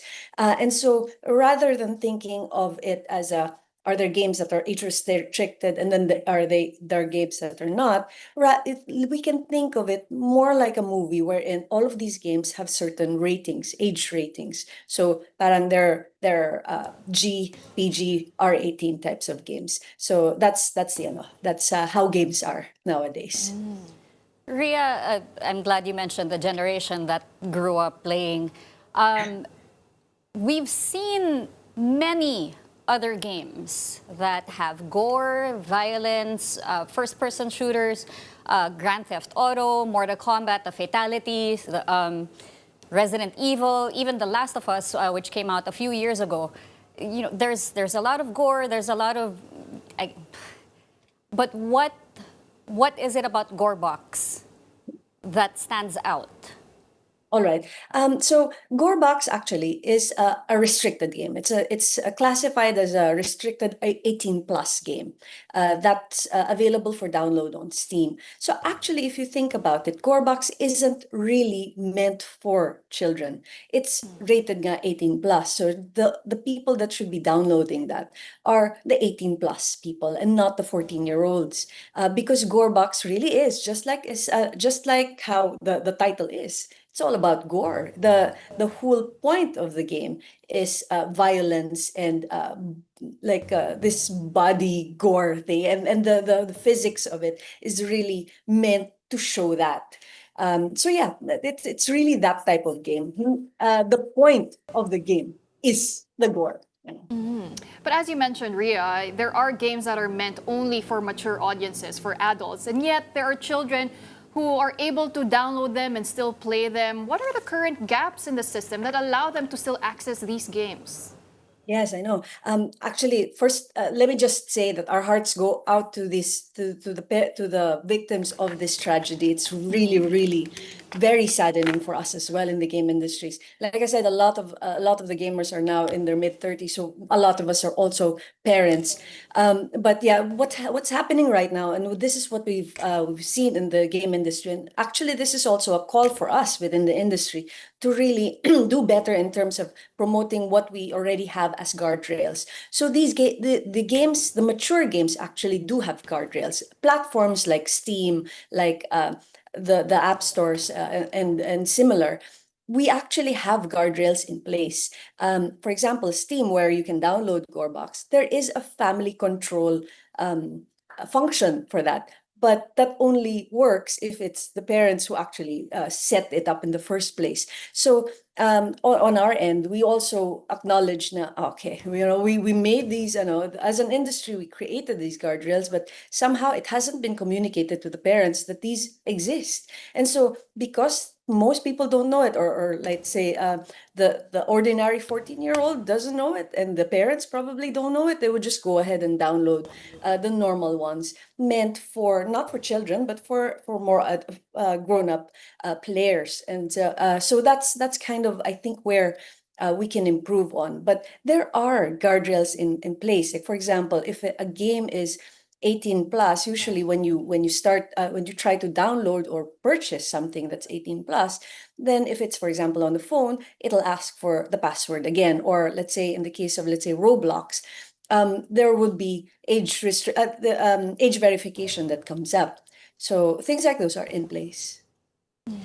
With games geared at targeting children, I mean, Roblox, Minecraft, there are still instances of, unfortunately, predators making their way into these games.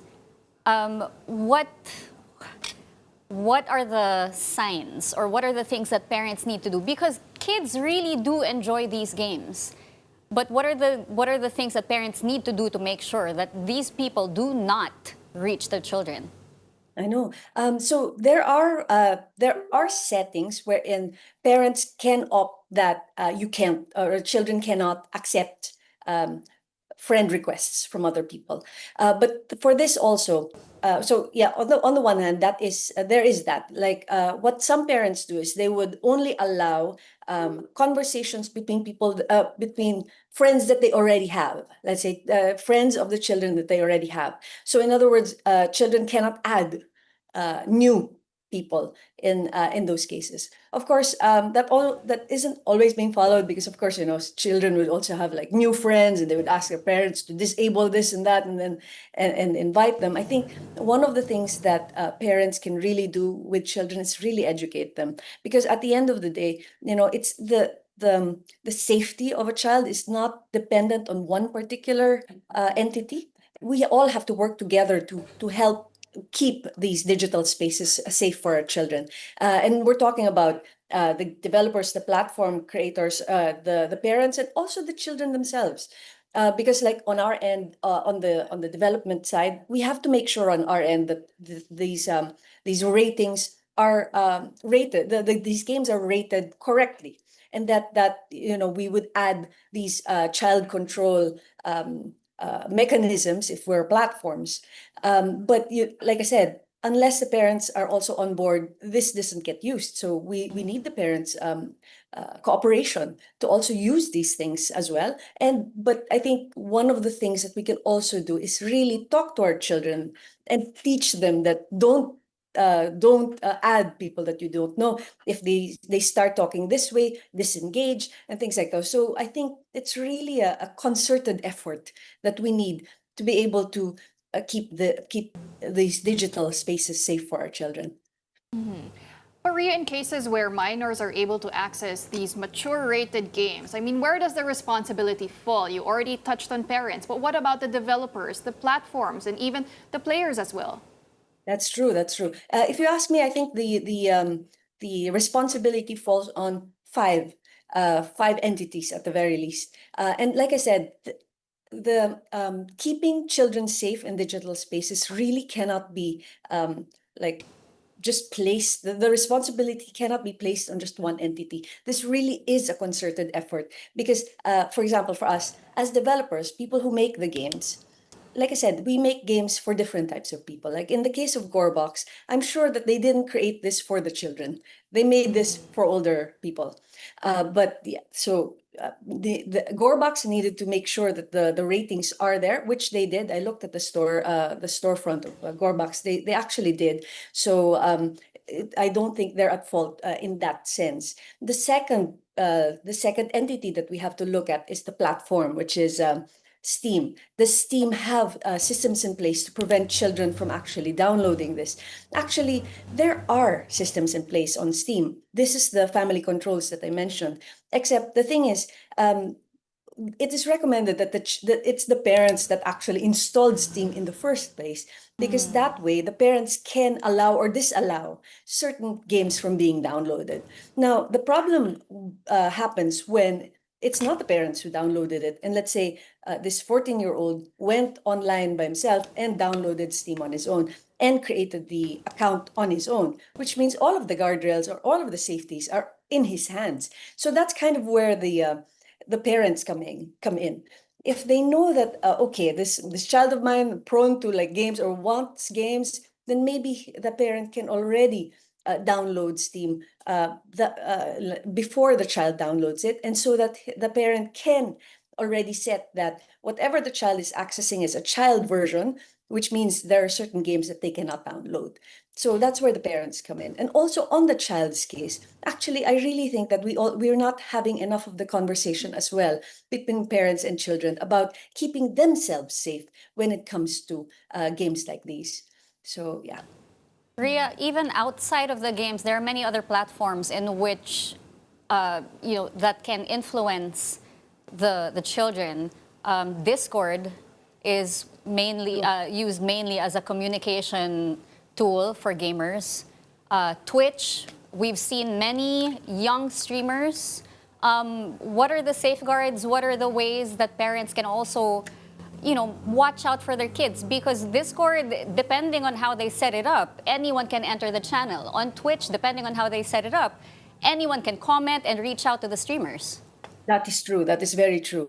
I think for Twitch, and I'm not very sure for Twitch and the others, but like for example, YouTube already has something in place. So they already have like if you know that you have children who are playing, then don't download or don't give them access to YouTube, give them access to YouTube Kids, right?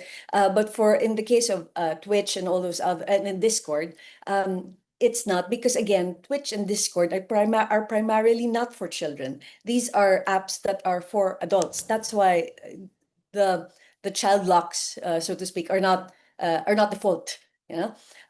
So in those cases, really, these are open spaces. I think the best way that we can do is really have these conversations between parents and children, because I do acknowledge what you're saying. Like even among my friends, I mean, the problem is like, okay, my kid is on Discord all the time and he has all of these ideas. I don't know what to do.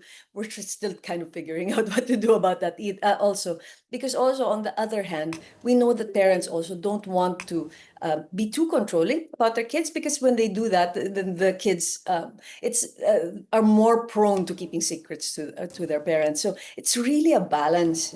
You can't really pinpoint like one particular entity that should be responsible for all this. It really needs to be like a concerted effort between the developer, the platform, the parents, the players or the children, and possibly also the government to help push learning about this, because a lot of these technologies are new technologies and we're really just learning it as we go along, right? So I think these types of conversations, these types of dialogues need to happen. And like how government can also help with this is really to disseminate information. And we can work with like, for example, the government can work with our association, GDAP, to help spread these learning, like awareness about these types of parental control, the ratings, what they mean, and what they cover, things like those.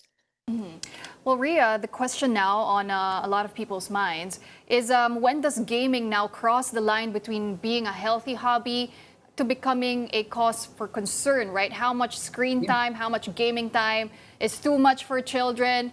So in closing, Ria, what message would you like to give to parents who are concerned about the games that their children are playing? Yes, please talk to your children, have a conversation with it if there's something you don't know, because like I mentioned, there are guardrails in place. There are parental controls, so a lot of these games and platforms, especially platforms that know that there will be children playing on these platforms. Please research them. If you don't know them, ask. Our association, the Game Developers Association in the Philippines, we exist here if you need our help, please reach out to us.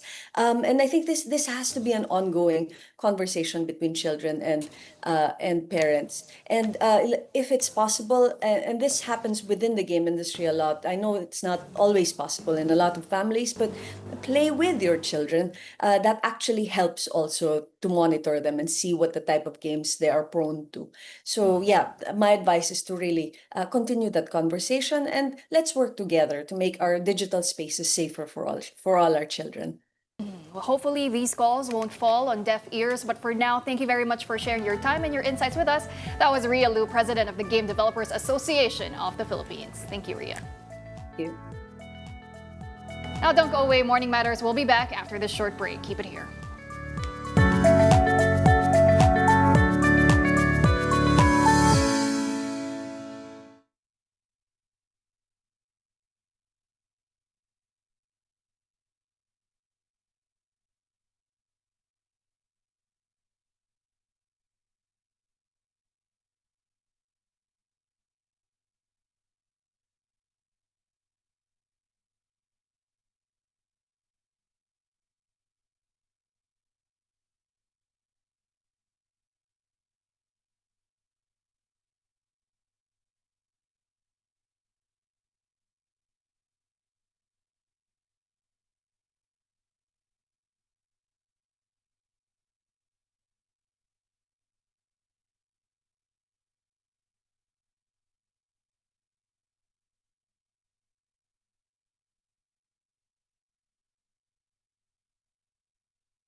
Good morning, mga kapatid. You're still watching Morning Matters.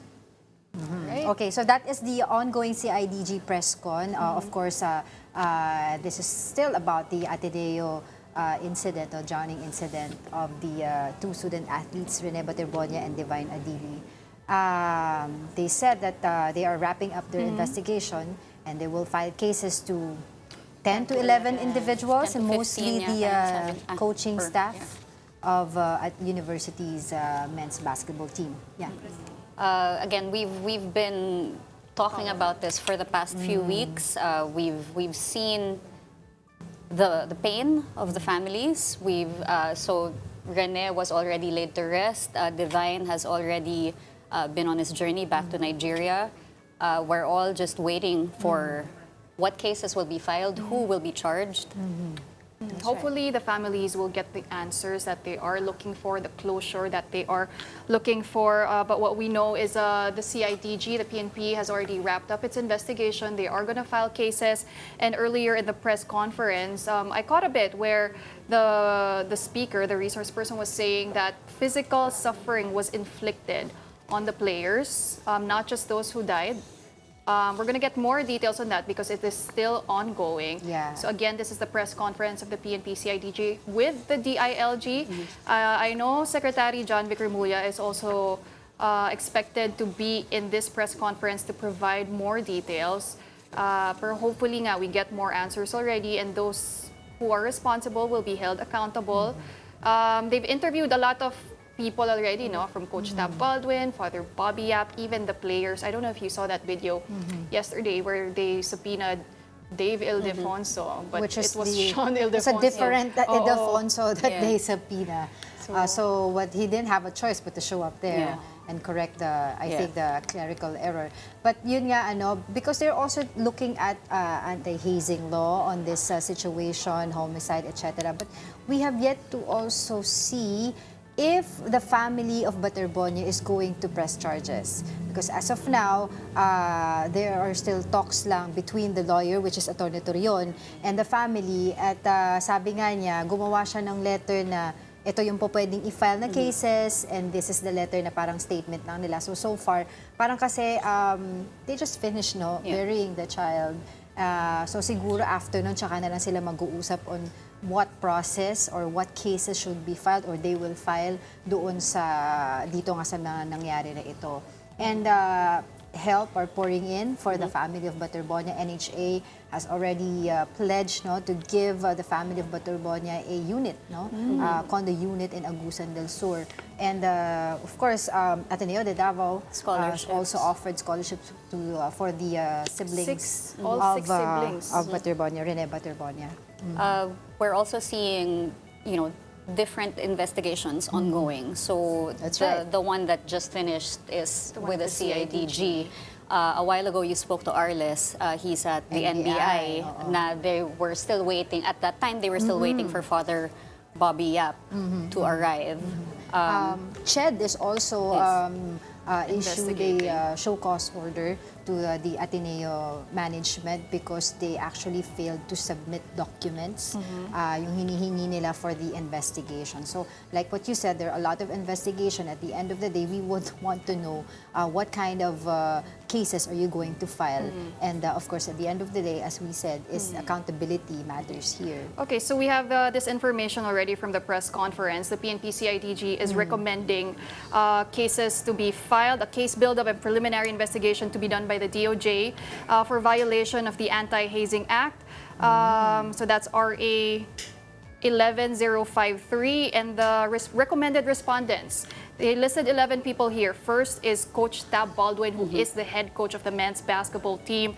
There's also strength and conditioning coach Grant Derns, Cesar Elumba, Dean Castaño, assistant coach, Coach Sandro Soriano as well, Reynaldo Jacinto Jr., Paulo Adevoso, the student manager, Andrew Salud, who's also a student manager, even the physical therapist of the team, John Reyuca, even the ball boy, the utility boy, Aris Bronce, and Joel Rapa.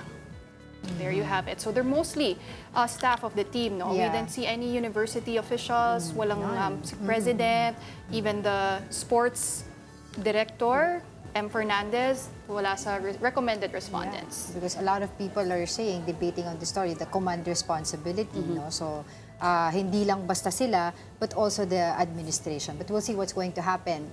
Pauline. All right, now that's it for today's news. But before we go, we're not going to finish the week without greeting our Mama Matters a happy birthday! Happy birthday to you! Happy birthday! Sumayaw naman ako.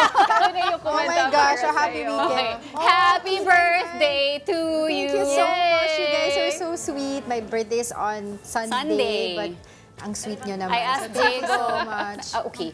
Oh, this is I my asked favorite. Diego One of my what favorite. cake you Key lime like. pie. Yes. So thank you so much. I wish for a better place to live in.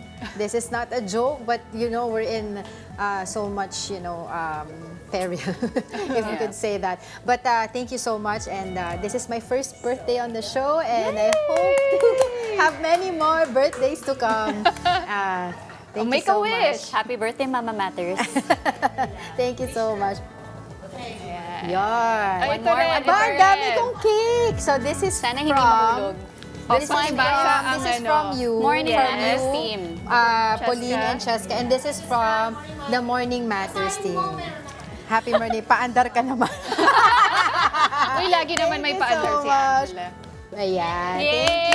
Thank you. Happy birthday! Happy birthday, Angela. Okay, happy birthday din sa ating kasama dito, ang ating FD Marie. And of Marie's course, ang birthday ating weather guy, tomorrow. Tito Alvin, birthday. Maraming mga June babies dito. So, thank you so much. Birthday plans this weekend? May paandar ka get a ba? rest. Magpahinga na. tayo, di ba? Matutulog daw siya. Kasi yan ay talagang luxury sa atin ang makapagpahinga. But thank you so much. I love you, girls. And thank you to our team, Morning Matters. You guys matter to me. And that wraps up today's episode of Morning Matters. I'm Angela Lagunsad Castro. And I'm Cheska Liton Cala. We hope we've given you just the right Oh my start God, to your I love morning. you. Di ba? Hawak ko yung cake. I'm Cheska Liton Cala. With the cake. Let's make the matter and let's make Angela's birthday Yes. matter. I'm Pauline Verzosa. We'll see you again on Monday. Kapatid, we are one you. All sides. All the time.